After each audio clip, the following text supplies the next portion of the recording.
If the Philippines is the fourth most cyber-attacked country in the world, what does this say about the integrity of our automated election system? A Kaspersky Security Network report says web threat attempts on government, including financial institutions and private sector organizations, media among them, have surged by more than 400%. And that's just since 2017, when the country ranked only 30th in the most attacked list. Last year alone, there were 50 million web threat attempts. Elections are 2 months away. Should we be worried? And what can we do?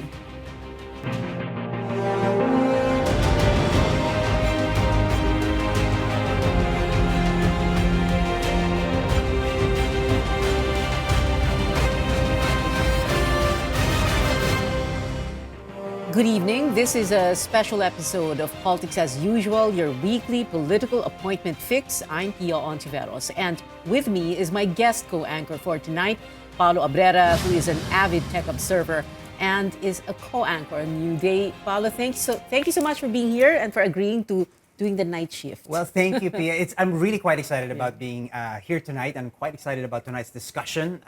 Good evening to everybody. I think what's important here is that we realize that technology is now such an indispensable part of our daily lives, and we have to be aware of how big an influence it has on the upcoming election process, from influencing our decisions and opinions on candidates via legitimate information as well as disinformation to the actual automated election process and related cybersecurity issues and threats that can shape, sway, and even possibly manipulate the results if the average Filipino, that's you and me, are not vigilant about cyber threats. Average talaga. I don't really understand anything tech but kasi, anything but average. Yeah. Okay. In your case. Well, before we go to our guests on the show, let's speak first to our correspondent, Melissa Lopez, who covers the Comelec beat, the Commission on Elections beat. Melissa, what is the latest on the Comelec's preparations for the May 9, 2022 polls to ensure its integrity? Mel? Pia, Paolo, Commissioner Marlon Casquejo says measures are in place to beef up security protocols of Comelec's physical and digital systems. Casquejo, who is a computer engineer and lawyer, heads the steering committee for all preparations for the May 9 polls. He again denies that the Comelec was hacked, contrary to a news report last January. Our system, our preparation is a standalone system. There is no way that anyone can go into that system without getting inside the memory configuration room. We are very confident that our system was never been hacked and can never be hacked unless you go inside, you pass through the security of the Santa Rosa gate.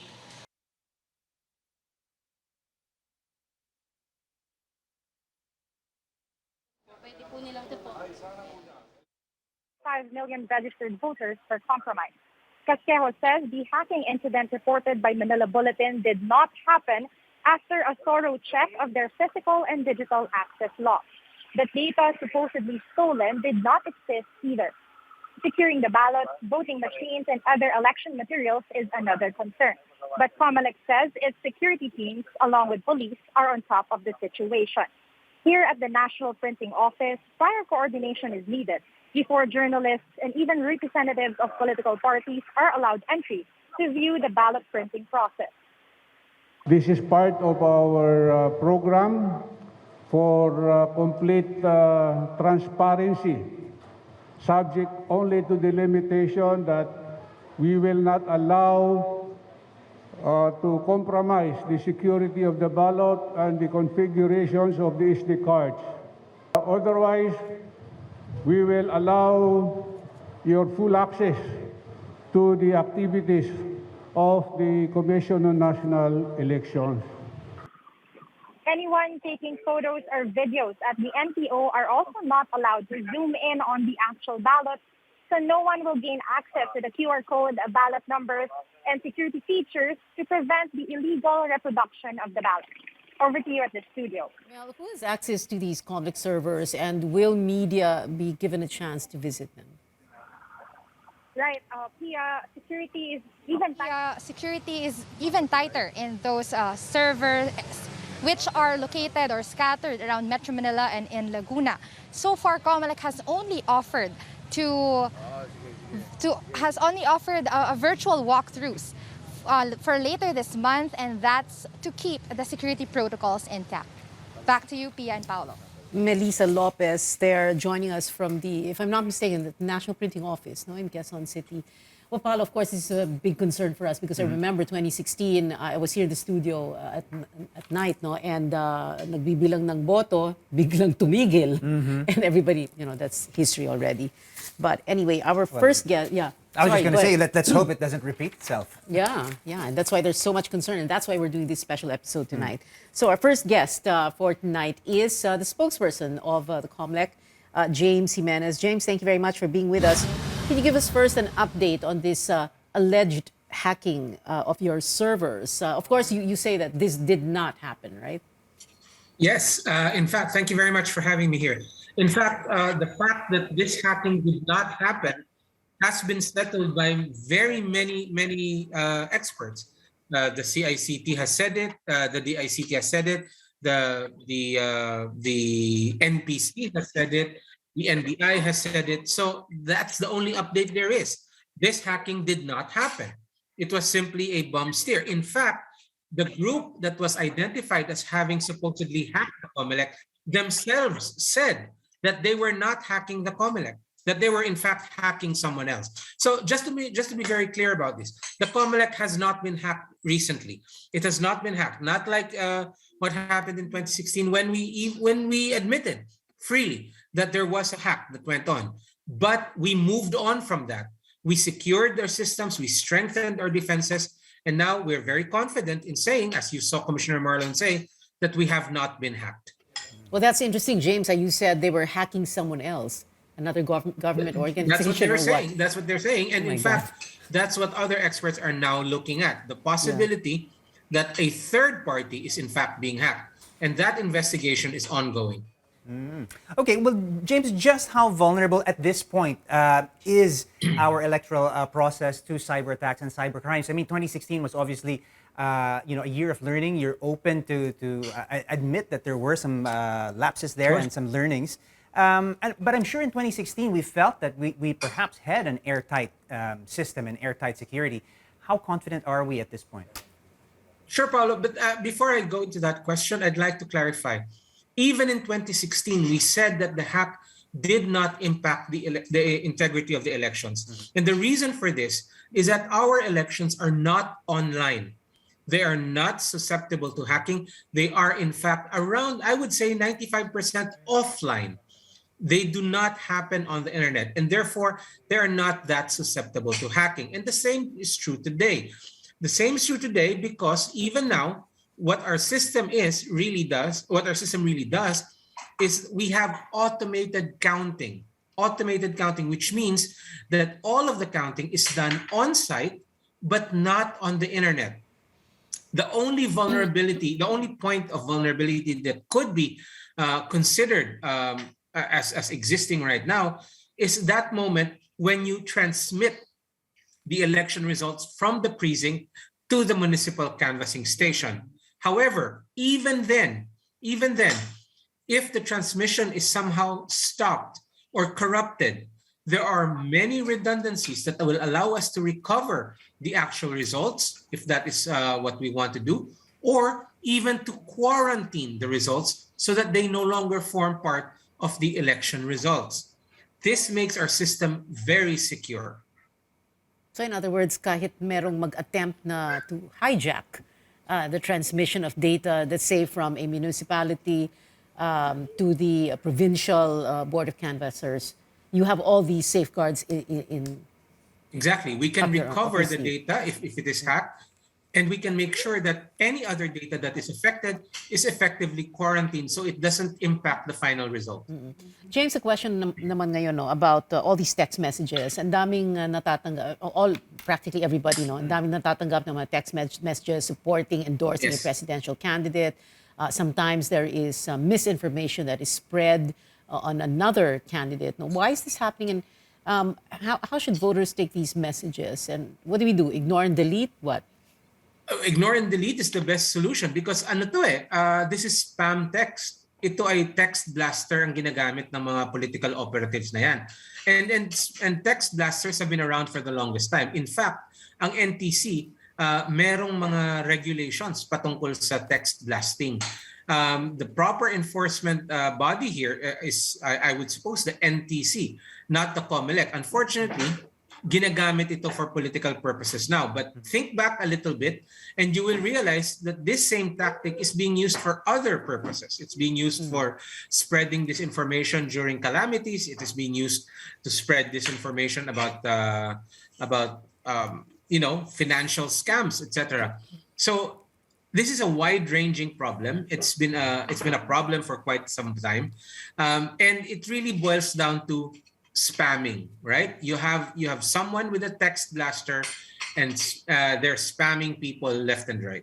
Well, here's the question though, James. I mean, you already mentioned the NTC. Whose job is it to, how would you say, locate these spam blasters, these text blasters? But is it your job to put some sort of sanctions, towards those who are benefiting from it? I would say not. The Comelec manages elections. It doesn't manage the NTC. It doesn't manage the airwaves, essentially, right? And again, enforcement, we believe, falls on another agency, not the Comelec. It is unfortunate that it is being used for political purposes, but this does not make it a Comelec enforcement matter. In any case, Comelec is not designed to enforce things like this. No, we don't have the capabilities to handle things like text blasters.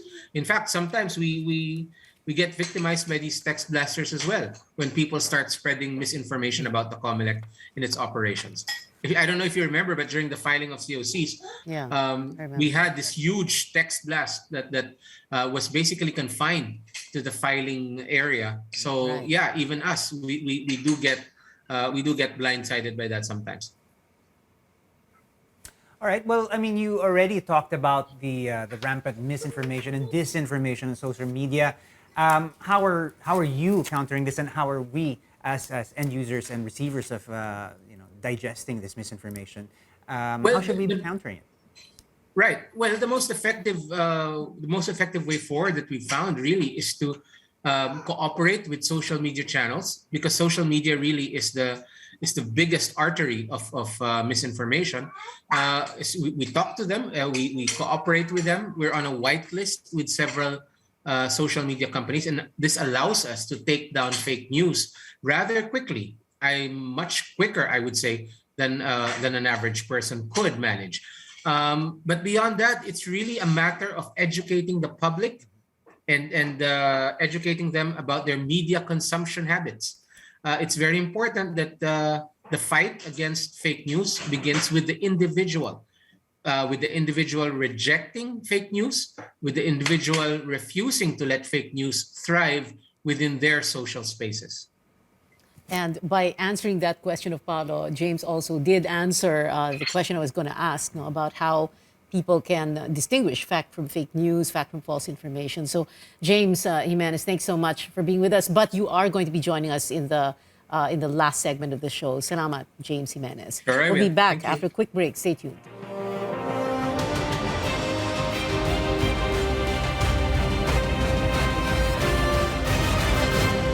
Welcome back. This is Politics as Usual, a special episode tonight on cybersecurity attacks. And with me is my guest co-anchor, Paolo Abrera. Our second guest, technology editor at Manila Bulletin and cybersecurity analyst, Art Samaniego. Before anything else, Art, may tatanungin lang ako. Kamusta na yung kalahating milyon sa Las Piñas? No, the PNP clarified that statement. They said hundreds of thousands. Not okay. 500,000. Okay. Oh, kasi yung kalahating milyon, ang daming nagsabi, mga netizens, paano naging kalahating milyon yan? 350,000 plus lang yung registered voters, as yung population of 500,000. But anyway, of course, hindi yan ang pag-usap. Is 590,000. 590. So medyo nadagdagan lang ng 10,000. Anyway, Art, sorry, pasensya ka na. Okay, pinag-usapan naman natin ngayong gabi yung cybersecurity. No? So, syempre ang tanong is, why is the Philippines tama ba yung word, a laggard, lagging behind when it comes to cybersecurity. And it's funny, we're supposed to be the social media capital of the world. Everybody's on a gadget, your phone, your smartphone, your iPad, your Mac, your laptop. Pero bakit tayo ganito? What's going on? No, I don't agree to that statement because the Philippines is not lagging when it comes to cybersecurity. We have talents here in the Philippines na mga cybersecurity experts talaga na ginagawa pa consultant ng mga taga-ibang bansa. So we are not lagging in terms of cybersecurity. So we're not lagging, but if they say we are the fourth most cyber attack country in the world, and just 4 or 5 years back we were number 17 in the ranking. So, paano yun? How are we supposed to understand that? That's just a study from Kaspersky. Kaspersky is an antivirus company, a security company that came out with that study. Pero other study says, no, wala tayo sa top 10. Okay, wala tayo sa top 10. So it's just Nasaan a study tayo? of one company. Pero yun nga, Kaspersky kasi is also a really reliable security software na ginagamit din ng mga Pilipino. So ang na-test lang nila yung mga users ng Kaspersky. Okay. Ano yung how tough are our laws against cyber criminals? Okay naman yung law natin. We have the Cybercrime Prevention Act of 2012, which is being enforced now. And also I have worked with the NBI and the DICT when it comes to cybersecurity. We have a really capable law enforcement agencies that could track these hackers or these cyber criminals. Okay, so it doesn't apply when, di ba, ang sinasabi palagi, ang Pilipinas ang daming batas, ang gaganda ng mga batas, ang problema natin implementation. Hindi naman. Hindi naman. Kasi look like what the NBI Cybercrime Division is doing now. They arrest a lot of cyber criminals now. Yung iba hindi nga nababalita because these are high level arrests. Okay. Okay, well, Art, let's take a step back and just for our appreciation, let's frame it this way. One of the most common forms of cybercrime is, we'll call it under the general umbrella of hacking. What do you think are the motivations for hacking? Is it bragging rights among these hackers? Is it a lucrative business? Bakit nga ba nangyayari ang hacking? Ano yun? Depende kasi sa motive nung attacker. So we have different kinds of hackers, and yung motive nila, yung iba talagang gusto lang magyabang, yung iba they're really committing cybercrime. Magkaiba kasi yung cybercrime and cyber attack. Let's talk about that. So magkaiba yun. So merong difference yung dalawa. Yung mga cyber criminals, ang motive nila para kumita lang talaga. Meron namang iba, they want to be heard. Ito yung mga hacktivist. So activism through hacking. So yun yung mga motive nila. So depende sa motive ng hacker kung ano yung kakalabasan nung attack o yung attempt na gagawin nila. Okay, well, whatever their motivations are, money or fame or bragging rights, the victims remain the same. It's always us. People and organizations need to protect themselves from these hackers. How can we best do that? Ang naging problema ngayon, because of the pandemic, everyone has gone online. Pati yung mga hindi ready, yung mga tito at tita natin, so nag-o-online na sila. Ito yung sinasamantala ng mga cyber criminals. Alam nila na hindi ito marunong mag-computer, hindi ito marunong sa basic security when it comes to the internet. So they attack these poor internet users. Ito yung mga nabibiktima. This is the reason why more than 400% ang pagtaas ng cybercrime all over the world, hindi lang sa Pilipinas. So business is good, I suppose. I mean, cyber hacking in general, that does pay off, and that's why hackers continue to be in the business of hacking. Naabutan na ng hacking, naabutan na ng cybercrime ang kinikita ng drugs.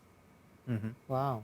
Okay. Okay. So mas malaki na ang kinikita ng cybercrime ngayon kaysa dun sa drugs globally. Interesting yung sinabi mo kanina lang, Art, no? And this is something people always say because of the pandemic, almost everyone, is online, no? And it's really interesting for me because technology is exactly what, before pre-pandemic, technology is what we felt kept us apart. Yes. And then with the pandemic, now it is exactly the thing that keeps us together, connected. which is abused also. Yeah. Diba? And it became a very, how would you call it? It became a very open door. We took our work with us at home, and I think all of the connection protocols, once there is that electronic handshake between your workplace and the way you work at home, given your workstation, suddenly all the doors are open to sensitive information here in your workplace, and possibly this could have possibly been what has happened in some of these other organizations. Yeah. If it's okay, Paolo, I wanted to ask Art, kasi di ba sabi mo, Art, di ba, yung mga tito at tita na biglang napasabak sa internet, parang gulo parang laban. And you were saying, it's important that we protect ourselves, no? Because we have smartphones, but we're not very smart, no? So, how do we... Balikan natin yon. How do we do it, Art? Paano nga ba? So, Kailangan bang mag-aral din kami ng gadget? Ganun ba? yun lang, very, very basic. What you do in real life, dapat yun din gawin mo sa digital life. So you don't just give your home address to anybody. You don't give your password to anybody who will say na, oy, taga-bangko ako, kailangan ko ng password mo. Hindi mo na yung ginagawa sa real life. Dapat, hindi mo din yung ginagawa sa digital life mo. So you need to be very careful in oversharing. Ito yung naging problema natin ngayon, oversharing ng information. So masyado kang maraming information na sinishare, mas madaling manakaw yung identity mo. May Also, oversharing sa social media. People are clicking links everywhere. Pag may pinadala sa kanila, nagkiklik agad. Ganda ng advice. Especially Ganda the ng so-called advice. Facebook supported scams. Ito yung mga ads sa Facebook na nagsasabi na you click this, you will win something. Yeah. Right. The weakest link I think is always the human factor. Naloloko sila. So ito yung ang tawag dito, ito yung mga phishing attacks, phishing attempts. And it's also called social engineering, nabola ka. Kung sa tunay na buhay, tawag doon, nabudol ka. Digital budol. Pao. Digital budol. Yeah. Art, the subject of white hackers or white hats, often comes up as somebody or people, specialists who will show us the vulnerabilities of these systems, put them to the test, so to speak. Help us appreciate who they are and what role they play in cybersecurity. Yeah. Kasi calling someone just a hacker is really ambiguous. So, marami kasing types of hacker. So, may mga traditional hackers tayo na tinatawag. Ito yung black hat. These are the bad guys who would like to steal your identity, who would like to steal information from you, tapos nanakawin yung pera mo. Ang tawag dyan, mga black hats. The second one is the white hat hackers. Ito yung complete opposite ng black hat hackers. So, they will never harm your system. They will help you secure your system. They will ask permission from you before they will attempt to check your system. So ito yung mga tumutulong sa atin. And usually, companies pay for their services. So ito yung white hat hackers. Pero meron din tinatawag na gray hat hackers. Ito yung mga hacktivists. So they're in between the black and the white hat. So these are really the dangerous ones because sometimes they will just attack your system and then expose your system's vulnerability for the benefit of the common good. It sounds like a little bit of a So get out those of are the jail card. three types of hackers. Yun yung traditional hackers. Okay, well, are they? How do we differentiate then? I mean, aside from the fact that you may receive how would you call it, notice from a white hat hacker, humihingi ng permiso. I'm going to test your system. Yeah. Siguro naman they don't have calling cards. Well, because I was going to say it sounds White hacker, black black hatter, and gray hatter, because a gray hat sounds like a Meron. get out Meron of jail services. card. Merong ano? Sorry, Art? Meron ganyang services. Yeah. Mga Yung mga white. companies Oo. would like to help you to secure your system. Yeah. So yan yung mga ginagawa ngayon. Oh, yun yung mga legit. Pero yun nga, yung mga legit. Yun yung mga legit. Pero Oh. yun nga, at first, mukha silang white hat hackers, pero once na they want to get something from you, in return na, we will expose you if you will not pay us. We will expose your system to the public. So it's a ransom Hindi na attack. sila white hat. They're black hats. Once they got Pero in mga there. label lang kasi ito, kasi meron din yung tinatawag na red hat hackers, blue Red hat hat? hackers. The red hat hackers are the one paid by the government to do penetration testings. Okay. Ano yung blue? Blue are the good guys. Okay. Tasked to protect your system. Blue And then there's a Ateneo. green hackers. Sorry. Ito yung mga bago. Ito yung mga bagong mga newbie. Ayun. Pero yun nga, ang traditional way to identify or to differentiate hackers, yun yung black, the white, and the gray hats. Okay. I think we are through with Art Samaniego. But Art, you're going to be joining us in the last segment of the show, okay? Thank you very much for being with us tonight. We'll see you later. Up next, we'll talk about ways to counter cyber attacks. This is Politics as Usual. Be right back.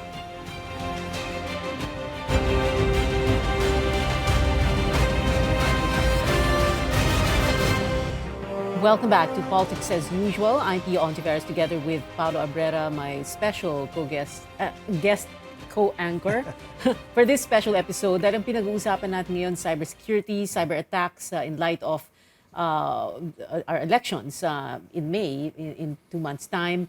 And syempre, ang dami kasi mga cyber attacks that have been happening, Paolo. So our next guest is James Allworth. He's head of innovation of Cloudflare, an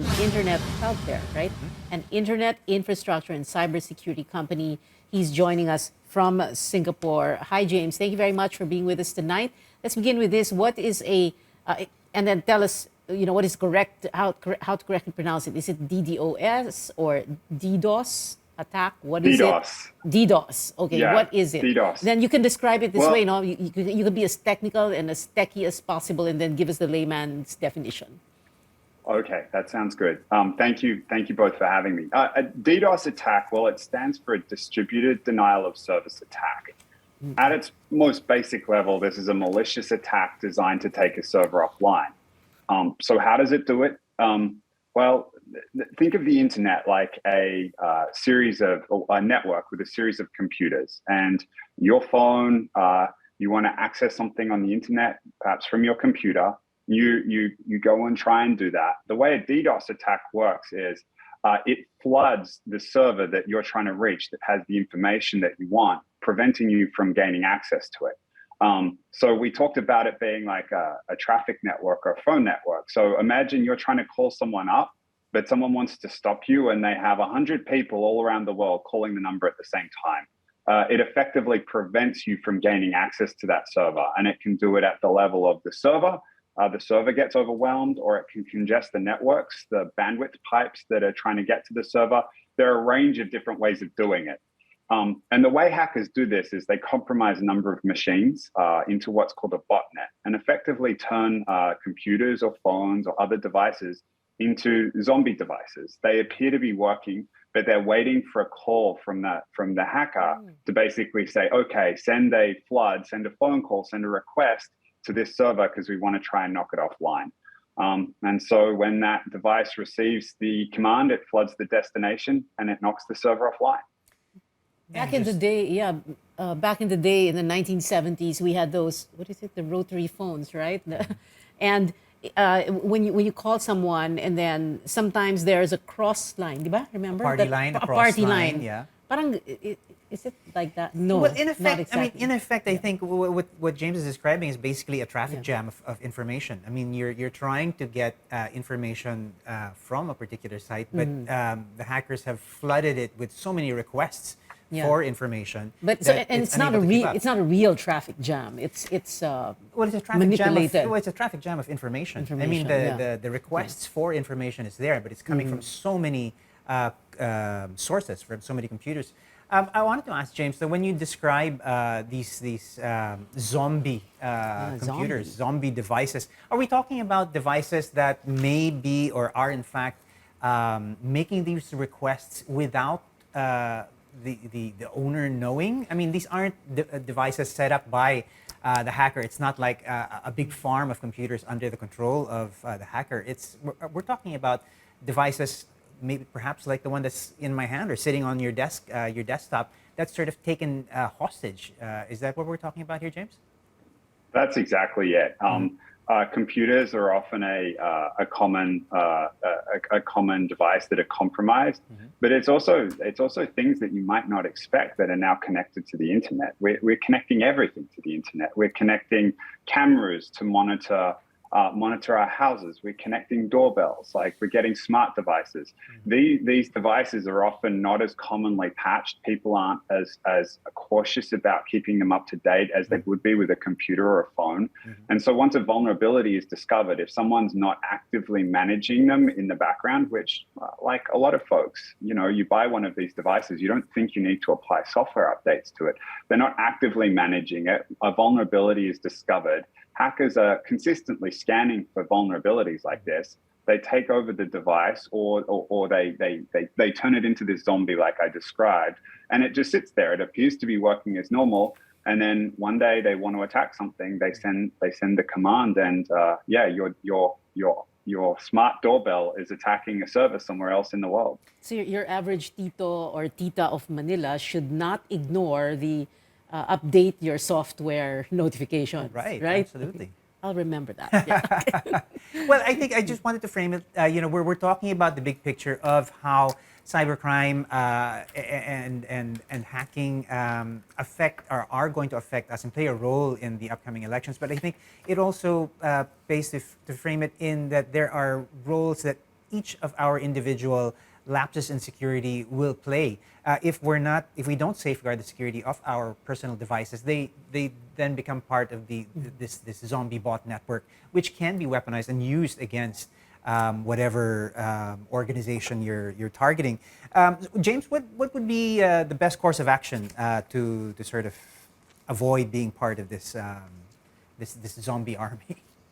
Right. So, Paolo, you touched on one of these already just before. Keeping your software up to date is absolutely essential. Vulnerabilities are discovered on devices on a regular basis, phones, computers, smart devices. Manufacturers are normally pretty good at responding. It's really important that you keep your devices up to date.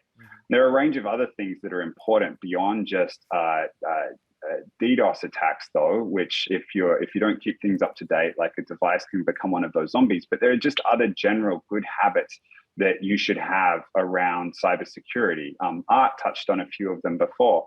Not sharing passwords is a really important one.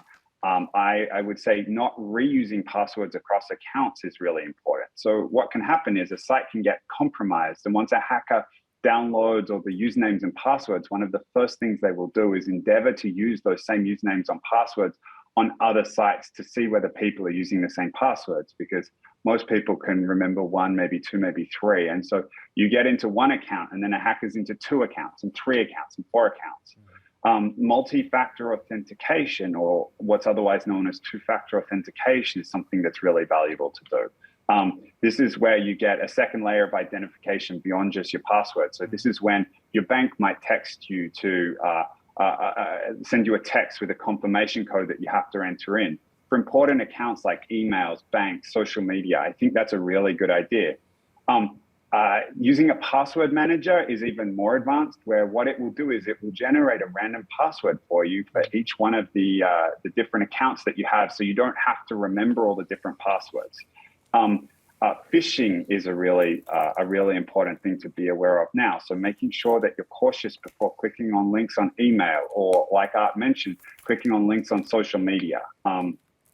That's one way that people can get compromised. And then the last thing that's best practice here is to really make sure you have an offline backup of important information.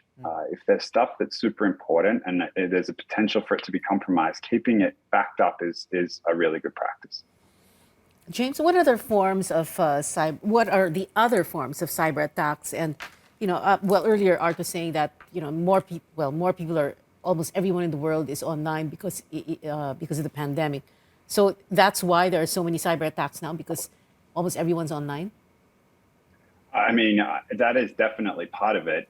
If you think about how business was conducted 20 years ago, a lot of it was walking into a bank and or walking into a store. There wasn't this vector, but now everybody is online, and so there's just so much more opportunity for cyber attacks to be taking place.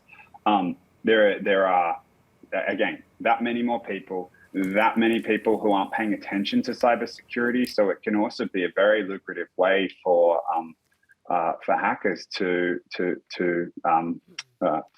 spend their time, whether it's compromising individuals or compromising businesses. Let's talk a little bit big picture here. What about state-sponsored cyber attacks? This is a term that you hear quite often, and perhaps, in the sphere of putting it against the larger picture of our elections, how big a deal is a larger organization, something as big as an entire country, working against you? Man, that's as serious as it can get. I mean, in the same way that we just talked about how business used to be conducted offline, but now it's online. The military work used to be conducted purely on the battlefield, and now it can be conducted digitally as well. Many nations have folks working for them in this capacity, and if you're a hostile nation and you want to target a nation or target another organization or even an individual, they have people in their employ that can focus focus and do this kind of thing. And it's just another reason why it's important for everyone, from governments through to businesses through to individuals, to be so focused on paying attention to cybersecurity, because that is another vector through which hostile actors can interfere with the runnings of a government or a business or even your life. Okay, well, how are we able to actually identify? I mean, once you have things like DNS fronting, you have IP masks. You can't quite tell who the threat actors are. How do we then identify that an attack is, for example, a state-sponsored attack, or if it's just a small-time teenager in his basement, trying to ramp up his hacking credibility? I mean, it's an excellent question. One of the things that differentiates the online world from the physical world is it's that much easier for folks to cover their tracks. And so we were talking earlier about DDoS attacks. Most countries have laws on the books preventing DDoS attacks, making them illegal. But when it comes to a device that's been compromised in another country and appears to be a legitimate traffic, it's owned by an actual human and they use it for legitimate purposes. Like, it can be very hard to stop that. It can be very hard to figure out who originated the attack, because someone's controlling that zombie device, but it's not always possible to tell who. Now, in the instance of large-scale cyber attacks against organizations or large governments, the folks who are who are on the receiving end of that often have teams that are the specialists who are able to do the work to figure out who is responsible for it. But that, like you said, like, there are a number of ways that these hackers or these state-sponsored actors will use to cover their tracks, and it can make it extremely challenging sometimes to figure out who did it, which in turn makes it more attractive for state-sponsored actors to continue these attacks. Right. Digital forensics is another very interesting field, and I'd love to discuss that a little further with James. James, We've really just scratched the surface here. Cloudflare Head of Innovation, James Allworth, will still be with us in the last segment of our show.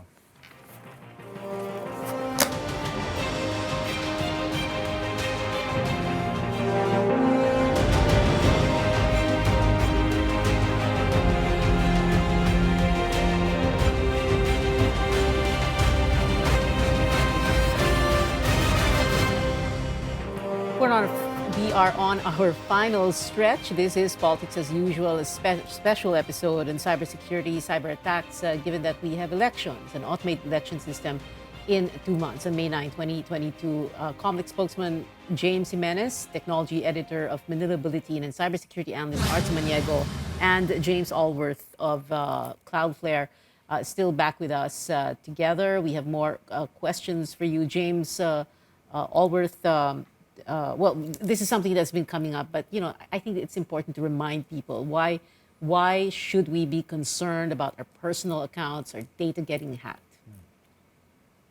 Well, this is the equivalent of our house keys and our personal records. It gives making sure that this is secure is incredibly important, given how much people spend online.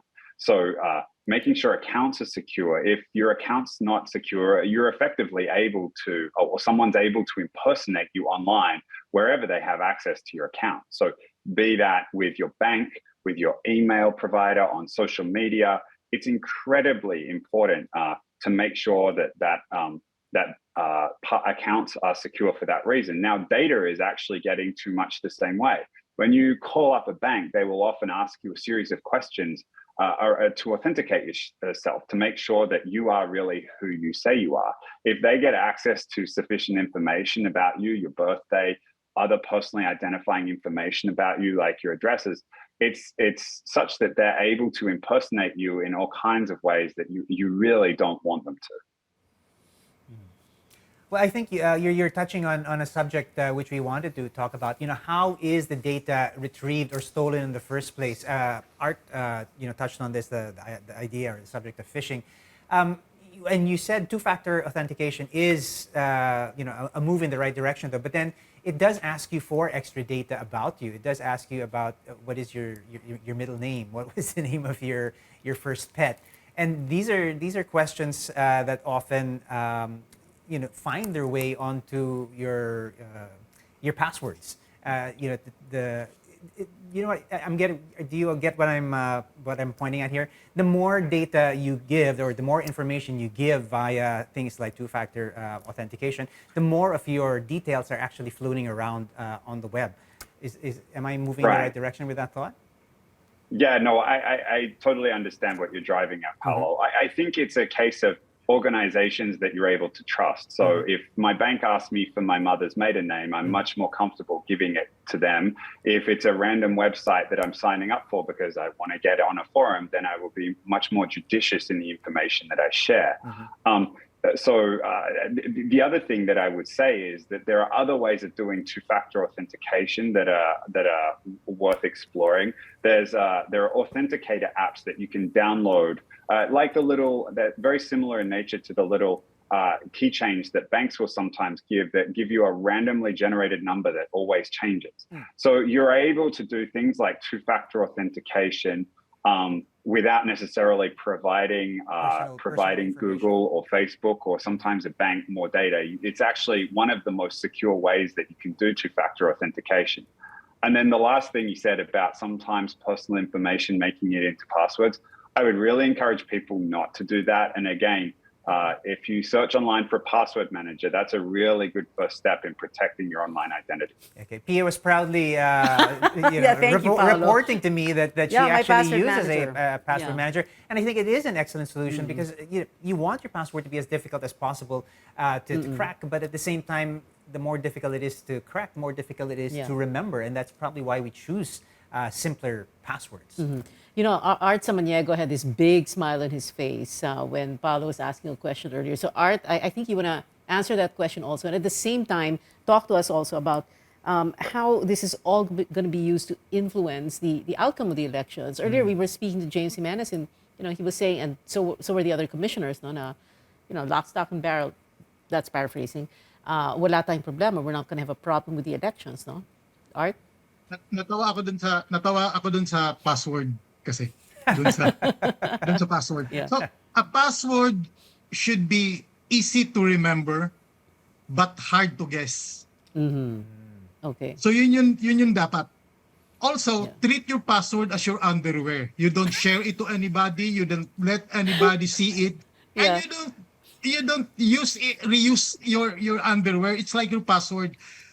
Do not reuse your password. Every account should have a different password. Words to Si- live Kasi by. Yeah, pag si Art talaga, nanakaw yeah. yung isang account mo, wipe Oo. out lahat yung iba mong Si accounts. Art talaga, yung mga soundbites niya, para mahulog ka lang sa I know. upuan. But eh. it makes Don't perfect share sense. your Don't share your underwear and don't share your passwords. Okay. It makes perfect Yeah. sense. It makes Yeah. perfect sense to me.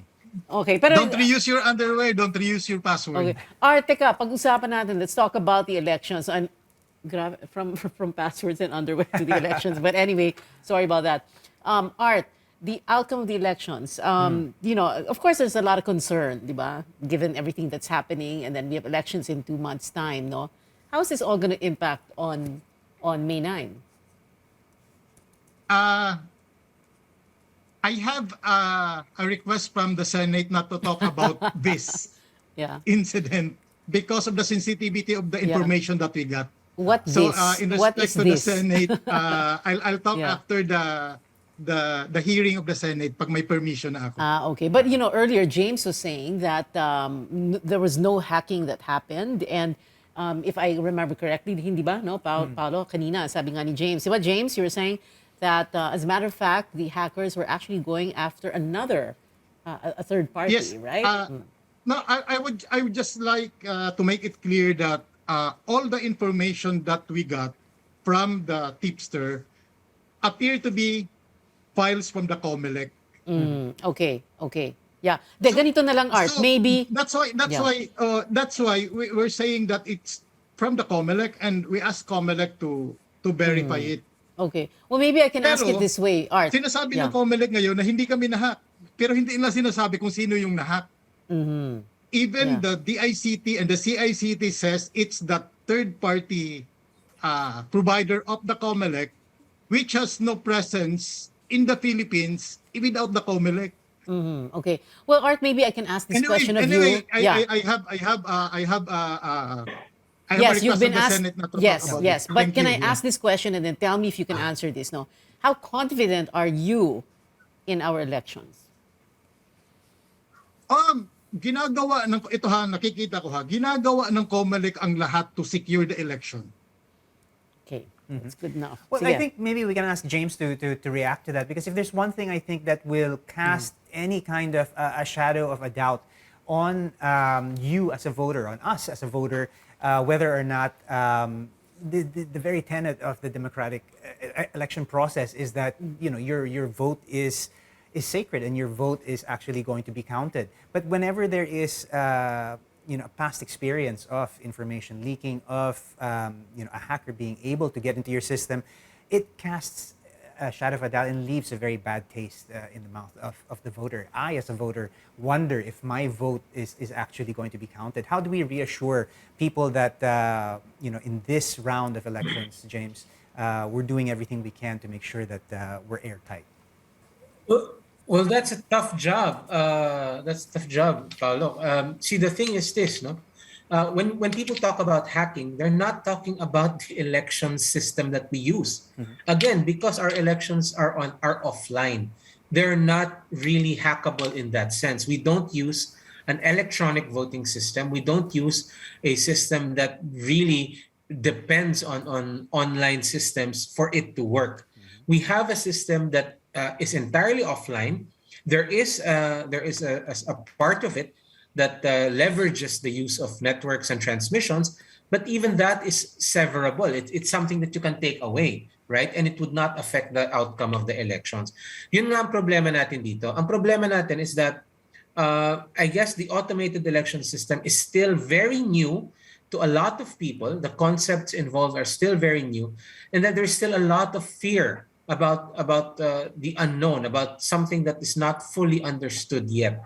But bottom line, as far as the hackings thus far are concerned, the Comelec stands by its word that there really is no threat to the electoral system. Again, this is not to trivialize cybersecurity matters. Cybersecurity is a major problem.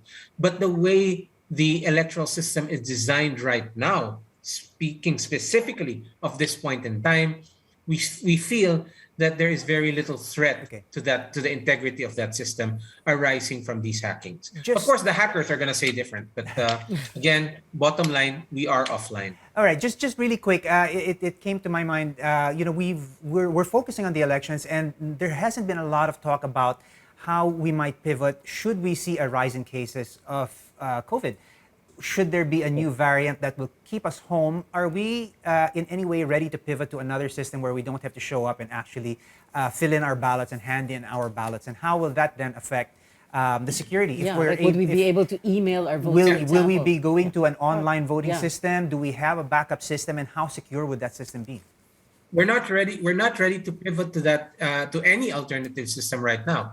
Voting by mail is not available to us. Obviously, you need a strong postal system as a backbone for any online voting for any postal voting system. Online voting again is still years away from realization in the Philippines. We are probably closing in on it for overseas voting, but not for local. So in-person voting is really what we have right now. I see. Yeah, we ran out of time. And I think this means that we should have a part 2 of this. Or maybe you should have a tech show, Paolo. Well, there's an idea. I'd love to have everybody back, particularly James Allworth. Great information. Thank you so much, James, for being with us. Thank you, James Allworth, James Jimenez, and Art Samaniego. Maraming salamat sa inyong lahat. We've been told before, don't talk politics at the dinner table or the family reunion or in Viber groups and risk digital warfare. But we can talk about it here at this table on the show. Your weekly political appointment fix, politics as usual. I'm Pia Hontiveros. And tonight, Paolo Obrera, I hope tonight has been as interesting for you as it was for me. It was for me. Thank you, Paolo. Pleasure. See you back here next Tuesday, 8:30 p.m.